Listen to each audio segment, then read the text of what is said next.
FASB changed the accounting practices for crypto. Why is this huge? Check us out. That news articles about Coinbase getting ripped off and trying to get their money back. Articles on, Sam Bankman-Fried, you name it, Three Arrows Capital. We have a full show today on OG crypto and NFTs. My name is Troy, and every day we go over crypto assets as well as NFT news. Now, before we jump into it, we're growing this channel. Hit that subscribe button, boom, boom, and then hit that like button. Let's get the algorithm up. They don't really like me. I don't like them. It's kind of a mutual relationship. It's kind of like a husband-wife thing with YouTube. So with that being said, let's just jump right into it. Now, a lot of this kind of slides by people, but this is huge for Bitcoin, especially, and Ethereum, and any crypto assets held on major companies. It says FASB decides on accounting method for crypto assets. So in the past, if you held, let's say, $1,000 worth of Bitcoin and it went down 50% to $500, well, then you had to report a $500 loss. So if we times that by 1,000, 10,000, 100,000, a billion, whatever, then it shows these losses on the books for bigger companies. So why would they ever hold Bitcoin? Within that quarter, whatever the lowest point was at, that's the point where you have to show Bitcoin being at. Now, on the flip side, let's say it's not a bear market, but it's a bull market, and you went up. So your Bitcoin that you bought for $1,000 went to 500. Now it's back at 1,000. In the past, you could not show those gains, right? You had to keep it on the books as a loss prior, but then the next quarter you couldn't show as a gain. Well, this is very interesting.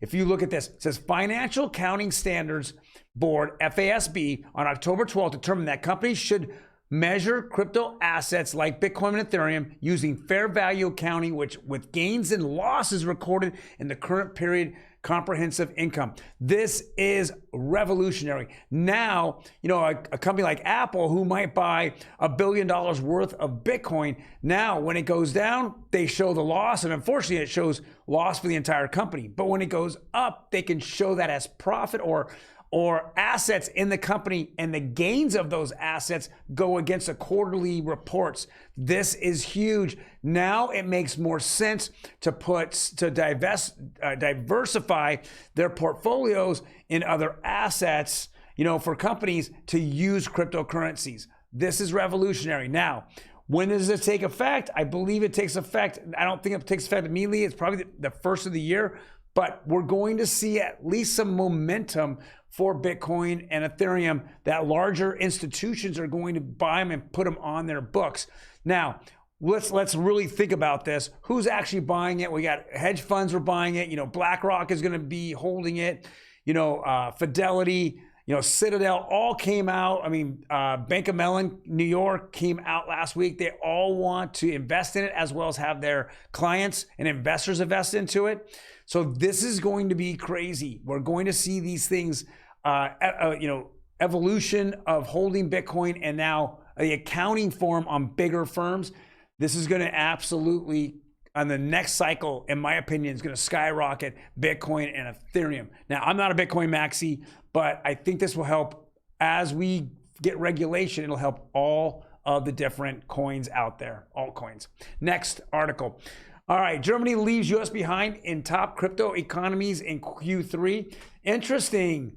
US had led for a while, and now looks like more Germans are actually buying and trading, cryptocurrencies. This is pretty cool. I like to see that that the world is in it now. It also makes me feel that, in financial time, bad financial times or down financial times like we are in right now, that there's more people in the U.S. because there's more money in the U.S. versus, let's say, Germany, where they're skyrocketing energy bills and gasoline's gone through the roof. That there wouldn't be as much trading there. People would have to pull back or sell off and then utilize that for just living everyday lives. So, but this is very interesting. I like to see that there's just not the United States putting all this pressure onto crypto.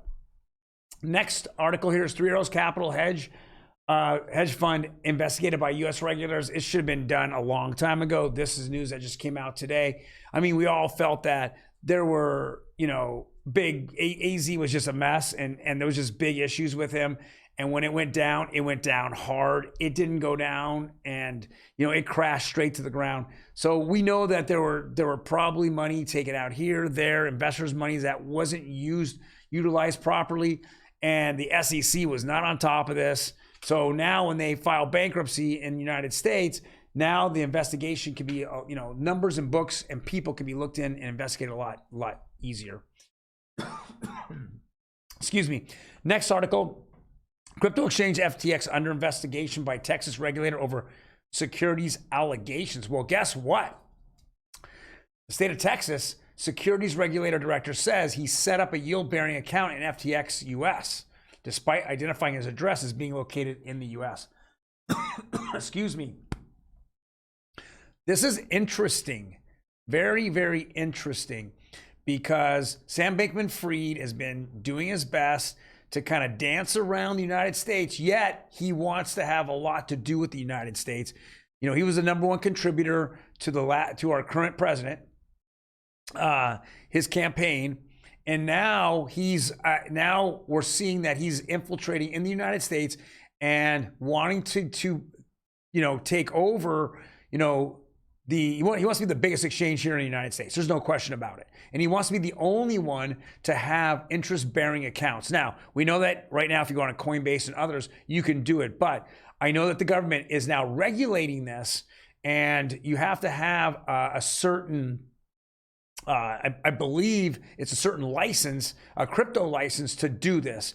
And there's only so many of those crypto licenses that are really out there.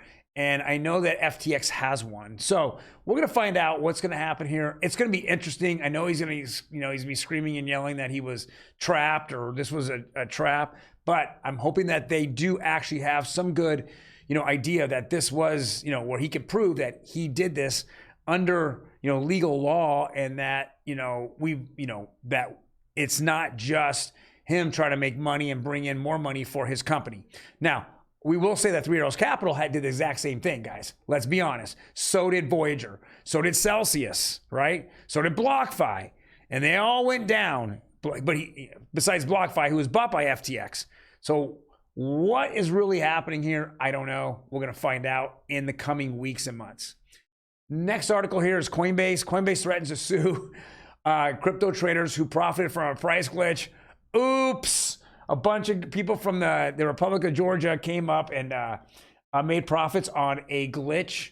And of course, Coinbase is wanting it back. Well, come on. If you messed up, it ain't my problem. It's your problem. You're making billions of dollars every single year, or every single quarter, I should say. And then you're having a problem when you make a glitch that you want people to pay you back. How are you going to do that? You're going to reach in their wallets? Well, if you're reaching in their wallets, you're a centralized bank, but centralized company. So unless they gave you access, unless it's in your user, agreement, then you can't take anyone's money. And if these guys are smart, they would have yanked it off into a whole nother wallet and then walleted it again, just kept making the trail even deeper and deeper. So another article that we're interested in seeing down the road to even see if they get it back or not. Come on, they have, let's be honest. I mean, they can inhale, this, as well as if you have insurance pay for it. Next article is Magic Eden, which is the largest Solana NFT marketplace, came out, and now they've been, at first they made, everyone on there pay royalties to the founders or the artists. And now they're saying, well, it's a choice. So each of these communities, NFT communities, have a choice of whether paying royalties to a founder or a artist. Now, this is out usually in the white paper of each one of these. So if you were looking on here for, whatever Solana, I have Astro Babies on Solana. I have actually a few NFT projects on Solana.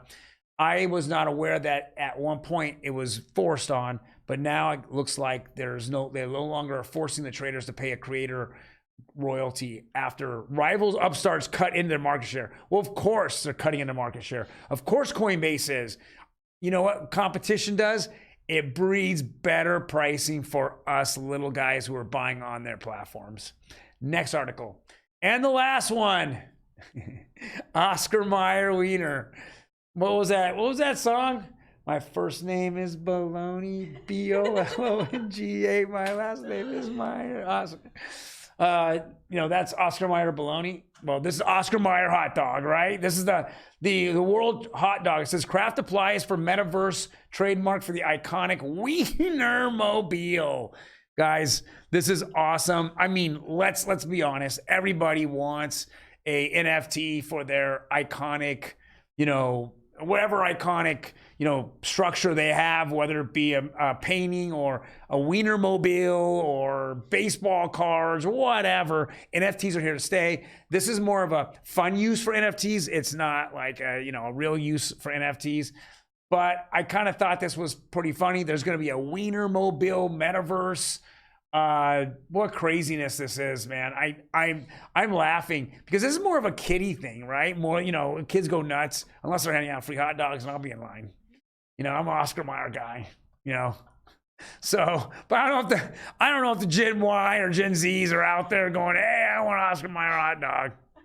They'll probably pass hot dogs. It's not, ESG friendly, environmentally, healthy. I don't know. So, but this is cool. I thought this was a very cool little article. So, well, guys, thank you very much for today. I know we covered a lot, and I had a lot of opinion in it. If you want or you think an Oscar Mayer Wienermobile is cool, comment down below. Love to hear it. Otherwise, guys, I will see you tomorrow.